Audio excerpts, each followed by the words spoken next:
নমস্কার বন্ধুরা, মোমো অ্যান্ড মিনিস কিচেনে সবাইকে স্বাগত। আজ আমি আপনাদের সঙ্গে আলু পরোটার একটা সহজ রেসিপি শেয়ার করব, যেটা খেতে ভীষণই মজাদার। দেখে নিন তাহলে আমার আজকের ভিডিওটি।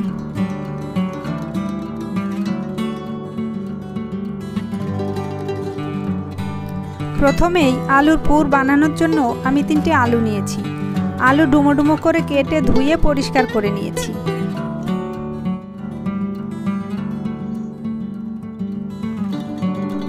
বয়েল করে নেব, ওভেনে বসিয়ে দিলাম। আজ আমি গমের আটা দিয়ে পরোটা বানাবো। আপনারা ইচ্ছে করলে ময়দা দিয়েও বানিয়ে নিতে পারেন। নিয়ে নিচ্ছি 3 কাপ আটা। লবণ আটার সঙ্গে মিশিয়ে নিয়ে অল্প অল্প জল দিয়ে আটা মেখে নেব। একসঙ্গে কখনো বেশি জল দিয়ে আটা মাখতে যাবেন না, তাতে ডো নরম হয়ে যেতে পারে। আমরা সাধারণ যে তাওয়া রুটি বানাই তার থেকে সামান্য একটু নরম করে আমি ডো মেখে নেব। দেখুন আটা আমার মেখে নেওয়া হয়ে গেছে। আমি কিন্তু আটায় কোনো রকমের তেল ব্যবহার করিনি। এবারে আলুর পুর তৈরি করে নেব। ততক্ষণের জন্য আটা ঢাকা দিয়ে রেখে দিচ্ছি। আলু সিদ্ধ করে নামিয়ে নিয়েছি। এবারে একটা পেঁয়াজ কেটে নেব। পেঁয়াজ একটুখানি মোটা করে স্লাইস করে কেটে নিচ্ছি। কেটে নিয়েছি 3-4টে কাঁচা লঙ্কা এবং ধনেপাতা, 4-5 কোয়া রসুন এবং হাফ ইঞ্চি আদার টুকরো থেতলে নিচ্ছি। গ্যাসে কড়াই বসিয়ে তেল দিয়ে দিচ্ছি। পেঁয়াজগুলো ভেজে নেব হালকা রং ধরা পর্যন্ত। দিয়ে দিলাম থেতো করে রাখা আদা রসুন, সঙ্গে কিছু গুঁড়ো মশলা। প্রথমে দিয়ে দেব হলুদ গুঁড়ো হাফ চা চামচ, ধনে গুঁড়ো হাফ চা চামচ, জিরে গুঁড়ো হাফ চা চামচ, শুকনো লঙ্কা গুঁড়ো দেব 1 চা চামচ। এটা আপনারা নিজেদের পছন্দ অনুযায়ী দেবেন। সঙ্গে দিয়ে দিচ্ছি কাঁচা লঙ্কা এবং আলুগুলো দিয়ে এখন মশলার সঙ্গে ভালো করে রান্না করে নেব। হাতা দিয়ে আলুগুলোকে ম্যাশ করে দিচ্ছি। দিয়ে দিচ্ছি লবণ স্বাদ মতো।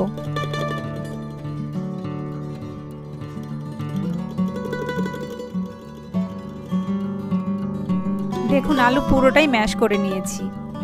ধনেপাতা দিয়ে নামিয়ে নেব। আলুর পুর একদম রেডি। একটা পাত্রে নামিয়ে নিচ্ছি।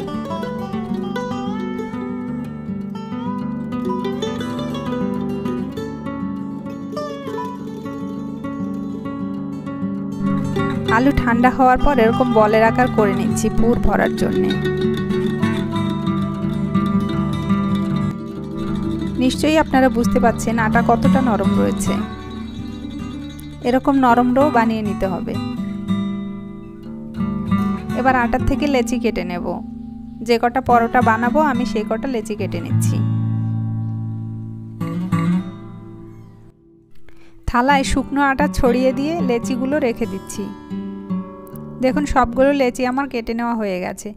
এবার এখান থেকে একটা তুলে হাতে নিয়ে এভাবে চেপে চেপে বাটির আকারে তৈরি করে নেব।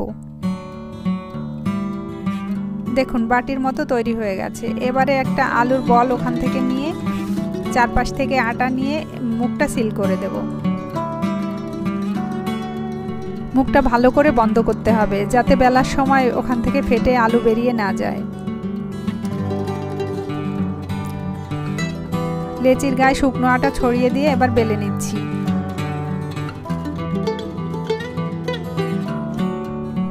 লেচিগুলো আমি একটু বড় করেই নিয়েছিলাম, তাই রুটিও আমার বড় হয়েছে। আপনারা ইচ্ছে করলে ছোট করে নিতে পারেন।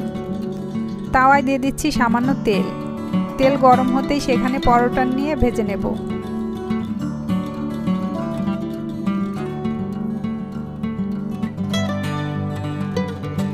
একটা পাশ হয়ে গেছে, উল্টে দিচ্ছি।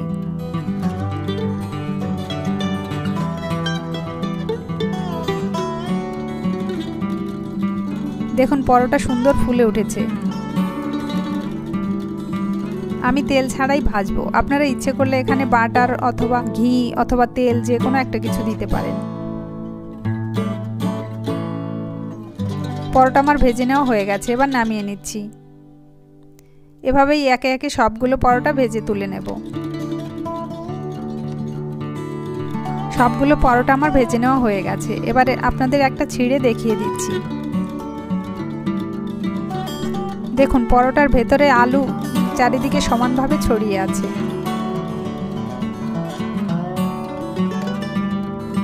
এরকম পুরভরা পরোটা অবশ্যই বাড়িতে বানিয়ে খাবেন আর আমাকে কমেন্টে জানাবেন কেমন হয়েছে। ভিডিওটি ভালো লাগলে সাবস্ক্রাইব করে পাশে থাকার অনুরোধ রইল।